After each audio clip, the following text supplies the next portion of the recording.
Vamos pensar nisto. O que é que define Portugal? As suas fronteiras, a sua história? Ou será que é algo mais vasto? Hoje vamos mergulhar num tema que, na verdade, redesenha o mapa de Portugal, a sua diáspora. Mas, atenção, esqueçam lá aquela imagem da saudade de algo preso no passado. No século XXI, a presença portuguesa no mundo é outra coisa. Transformou-se numa força global, viva e com uma influência enorme. E é exatamente aqui que surge a grande questão desta análise. Será que quando falamos da diáspora, estamos a falar apenas de uma memória histórica, de um eco da imigração? Ou, pelo contrário, estamos a falar de uma força dinâmica que está, neste preciso momento, a moldar o futuro de Portugal no palco mundial? Bem, para encontrar a resposta, vamos fazer um percurso. Primeiro vamos olhar para a diáspora como uma força renovada. Depois vamos explorar a sua alma cultural, o seu incrível motor económico, o seu papel como ponte diplomática e, no fim, juntar tudo e perceber o que isto significa para o futuro. Ok, então, primeiro ponto. Vamos lá deitar abaixo uma ideia antiga. A diáspora portuguesa já não é só um eco do passado, uma memória de quem partiu. Pelo contrário, hoje é uma força global completamente renovada. Estas comunidades formam uma rede viva, uma autêntica ponte entre nações que projeta a influência de Portugal de uma forma que o nosso território sozinho nunca conseguiria. E onde é que sentimos primeiro o pulso desta rede global? Pois bem, na cultura.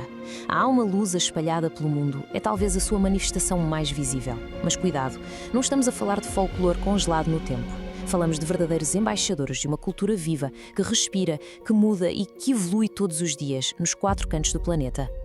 Claro, os pilares fundamentais estão lá, são os que conhecemos: a língua, as nossas tradições, a gastronomia.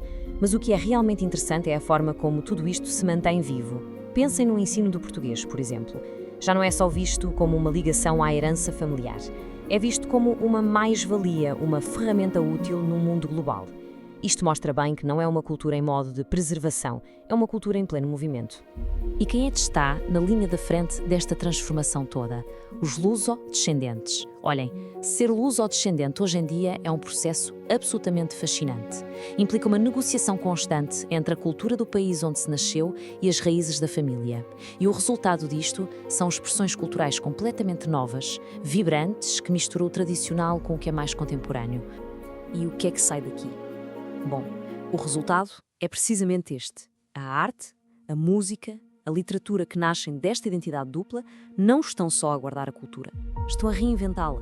E é assim que se projeta uma imagem de Portugal que deixa de ser apenas histórica para ser, de facto, moderna e cosmopolita. Ok, mas esta ligação a Portugal vai muito para além da cultura.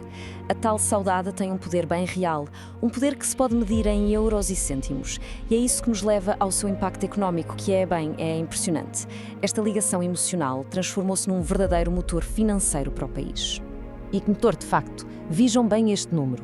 Só em 2022, o valor das remessas enviadas pelos imigrantes ultrapassou os 3,8 mil milhões de euros. É um recorde absoluto e mostra bem a força incrível desta ligação que as comunidades mantêm com o país. Mas ok, 3,8 mil milhões é um número gigante. O que é que isto quer dizer no dia-a-dia? Bem, o impacto é duplo e é aqui que a coisa se torna crucial. Por um lado, a um nível mais pequeno, este dinheiro garante a estabilidade de milhares e milhares de famílias em Portugal. Por outro, a um nível macro, para o país inteiro, é uma ajuda vital que equilibra as contas do Estado e fortalece a nossa economia. Mas atenção, a história não acaba nas remessas. Se antigamente o impacto económico era sobretudo este, hoje em dia o cenário é bem mais complexo e interessante. A diáspora é, cada vez mais, uma fonte de investimento direto e de empreendedorismo. Já há programas para atrair o capital e o conhecimento destes portugueses que tiveram sucesso lá fora. Já vimos a cultura, já vimos a economia, mas há mais. Esta influência estende-se também à diplomacia e à vida cívica. Estamos a falar de uma autêntica rede de influência global, aquilo a que se costuma chamar soft power, que Portugal pode e, francamente, deve acionar para defender os seus interesses no mundo. E como é que isto acontece na prática? É um percurso muito interessante de observar. Tudo começa a nível local, com uma forte integração e participação cívica nos países de acolhimento. A partir daí, o que vemos é um número cada vez maior de lusodescendentes a chegar a cargos importantes na política e na sociedade. E claro, Portugal também tem de se adaptar, com reformas que facilitam o voto e a participação na vida do país. É uma via com 2 sentidos. E qual é o resultado disto tudo? É uma mudança total de perspectiva. A diáspora deixou de ser vista como um grupo de pessoas que está longe para ser, de facto, um dos ativos mais estratégicos da nossa política externa. Na prática, funciona como uma ponte que abre portas, que facilita o diálogo e que ajuda a defender os interesses de Portugal. Bem, e com isto chegamos à nossa conclusão. Quando juntamos as peças todas do puzzle, a renovação cultural, o poder económico e a influência diplomática, a imagem final é claríssima. A diáspora não é só uma parte da identidade de Portugal, é um dos seus ativos mais estratégicos para navegar o futuro. Resumindo, o que temos aqui é uma rede global de portugueses e luso-descendentes que representa uma mais-valia que nem conseguimos calcular.